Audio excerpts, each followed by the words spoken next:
All right, so this is kind of serious, so I don't know how we're going to approach it, but we're talking about A Mighty Heart, which of course stars Angelina Jolie as the wife of Daniel Pearl. And as everybody knows, Daniel Pearl was the man who was beheaded, the journalist who was beheaded when okay. I was going to say, I remember that first guy getting beheaded, and he wasn't no journalist. You remember that first guy? Yeah, no, older Nick white Berg. guy? Oh, Yeah, no, Nick Berg. He's yeah. No, this is the other guy, and here's the best way to do it. Let's just get it out of the way. You know what happened to Daniel Pearl was an awful, horrible thing. None of us here, support that. It's just a terrible thing that happened. But here's Hollywood cashing in, and here's our response to their version of cashing in. This is telling that story, but that doesn't mean it's going to be good. Yeah, and keep in mind, we are talking about the movie and not the incident because, of course, we all know without saying that all those things that happened. They would suck. It's horrible. Yeah, you don't want my head cut off, especially that slowly. So, yeah, no, it's a terrible, terrible thing. It makes me angry. But as far as this movie goes, well, let's just cut to the chase here. We know what happened to the guy. And this movie doesn't really build up to anything except you waiting for that point where he's killed. Yeah, it's that kind of documentary style, very similar to United 93, except it not being the same emotional event as 9/11. It's like you're watching a bunch of people talk and run around. And I guess it puts you on the level of the kind of frustration these people had at the same time. But I don't know, that you got to strike a happy medium, because somewhere in there it's like, I kind of need to be entertained here. I'm starting to get bored. Yeah.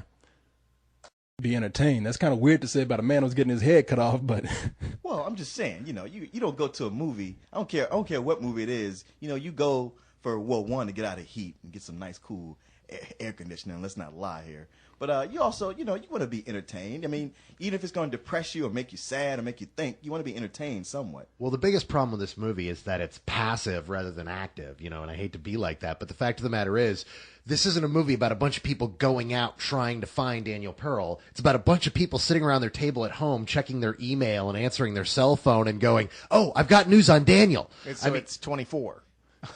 Well, except there isn't that guy out in the field, kind of calling everybody. I mean, it really is a bunch of people sitting around waiting for stuff to happen. Yeah, and the reason why that is because this has a real documentary style to it. This is directed by, is his name Michael Winterbottom? Yes. Okay, and he's the guy that directed 24-Hour Party People. He directed 9 Songs, the only porn film that I've seen that didn't turn me on.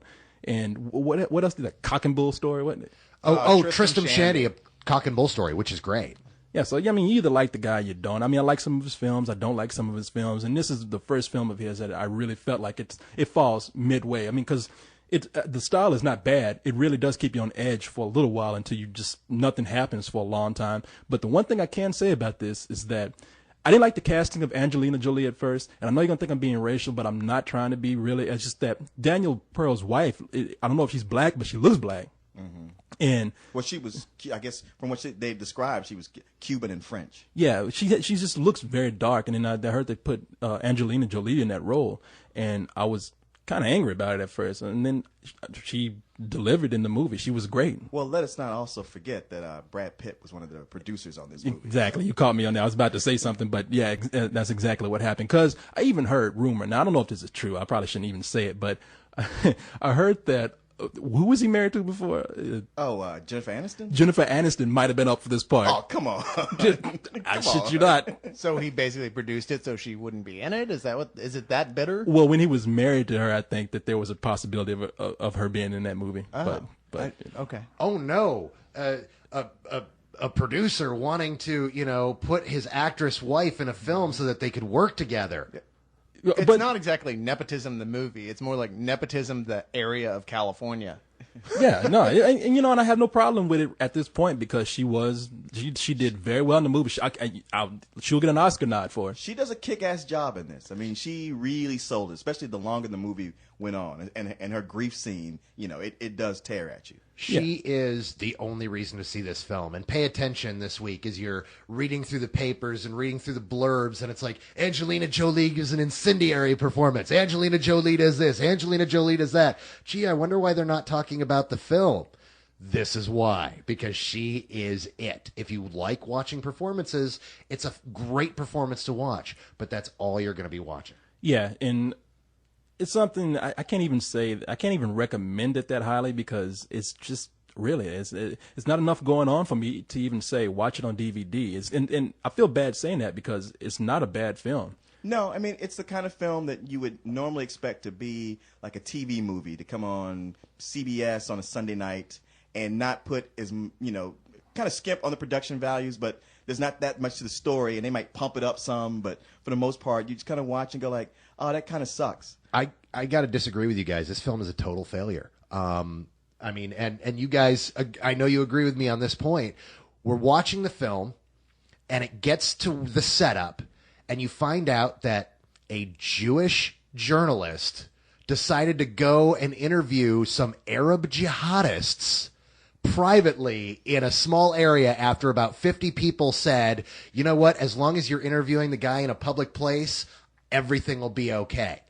And he doesn't. He goes off in a private hotel room, and then he disappears, and you're kind of like, what the hell were you thinking? How am I supposed to feel bad for this guy that did everything everyone told him not to do? They took him. He probably thought like, okay, they're taking me down to the deli down the street to get a falafel or something. Because you can see him in the car. It's like, damn, wait a minute, where the hell are we going? If only Samuel L. Jackson had been there to say, don't go in that hotel room. I was just going to say that. I'm like, you know what? It didn't shock me because I'm so used to watching movies where the white guy does exactly what he's not supposed to do. Everything I would go like, oh, well, Aryan Nation, I'm going to pass on this one and let somebody else take it. But the white guy would certainly go, sure, let me go right in there. No. See, this is, I got to call bullshit on this. And this is why. Because haunted houses, white people will go into. Stupid relationship things, white people will go into. Anything involving someone not white, that's where the red flags go off. And we go, you know what? I don't think I want to go into this neighborhood.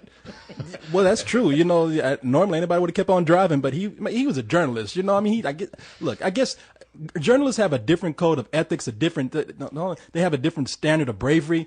I mean, they go in the middle of things that nobody sees, and hey, this is one where he fucked up on. But this is where, if you have ever felt that journalists are arrogant in any way, that they feel indestructible, that they honestly feel like, oh, if I wear a flag vest that says press on it, nobody will shoot at me, even if I walk in the middle of these two armies firing at each other. Oh, you douchebags, what are you doing?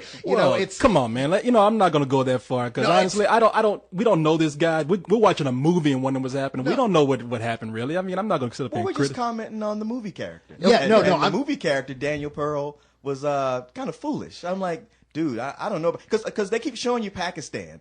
And, I've never been to Pakistan for real, but if it looks like what they were showing with the dirty streets and overcrowded, I'm like, I don't think I'd be hanging around here in the first place. Yeah, I'd be fired from the Wall Street Journal. It's like, you going up? No, I'm not. I ain't going there. I know. I'm going to be in my garage working on a robot journalist who can go in and interview people. Now, the point I was making is that they set this up for you, and all three of us sat there and thought the same thing, and we were never able to identify and be truly horrified by what happened to Daniel Pearl. While we all sit here and go, you know what, this sucks. What happened to him was awful. We wouldn't wish it upon anybody. It's still one of those things where you're like, but I can't feel that bad for this guy because he really did walk into a situation that he should have known better. I'm not going to go that far. In the context of the movie as it sets up, what I'm saying is that the movie is a failure because it fails to convey that sense of horror. Oh, well, to us. the movie does. That's what I'm the saying. movie refocuses itself on everything except really Daniel Pearl. And we should be feeling some sort of rage or some sort of horror by the end, and you don't feel that. They never translate that. All you're thinking about is this was really stupid because they're showing you this is what he did, and you're like, wait, why would you do that? Instead of showing us the horrific aspects of the situation. That's true. I mean, what it basically comes down to is when you get scared or get affected by a movie, whether it's horror or something horrific, it's because you put yourself in that situation. And you watch this movie and you just think, I would never be in that situation. There is no circumstance to which I would be doing what this guy is doing. They should have showed us what was so important that he had to like defy all common sense to get this story. You know what? You bring up a good point because he wanted to interview this guy, and yet we're never told what was so important about why he had to get this interview. Yeah, and I don't know, maybe I'm shallow. Maybe they should have put a car chase in there or something. I don't know. Schwarzenegger running through there, blowing up things. I don't know what to do. This is what I'm talking about. The whole movie was passive rather than active. We're not watching them actually put the case together. We're watching them wait as other people put the case together for them. But see, but you got a point though. I got to admit, if somebody said, "Hey man, we want you to go undercover to interview the Aryan Nation," I'd be like, "You better get somebody else to do that." How are you going to do like Eddie Murphy in that Saturday Night Live? Yeah, I'm saying it in some sort of like dream situation where they're like, all our journalists are sick today. Coleman, we need to put you in whiteface and have you infiltrate the Aryan Nation. I'd be like, fuck you, I ain't doing it. Yeah, we'd be like, like, oh, call wait. the Wayans brothers. Yeah. Oh, wait, what's this in my pocket? My resignation with a big fuck you scrawled across the bottom. Oh, there you go, boss. Yeah, that's funny, Martin. I mean, Leon talking about call the Wayans brothers. All right, so anyway, now before we end this, just to get the point across, nothing against the actual situation. We are totally commenting on this film, and with this film, like I said, it's hard for me to recommend it to watch it at home, but I'd still give it DVD or rental.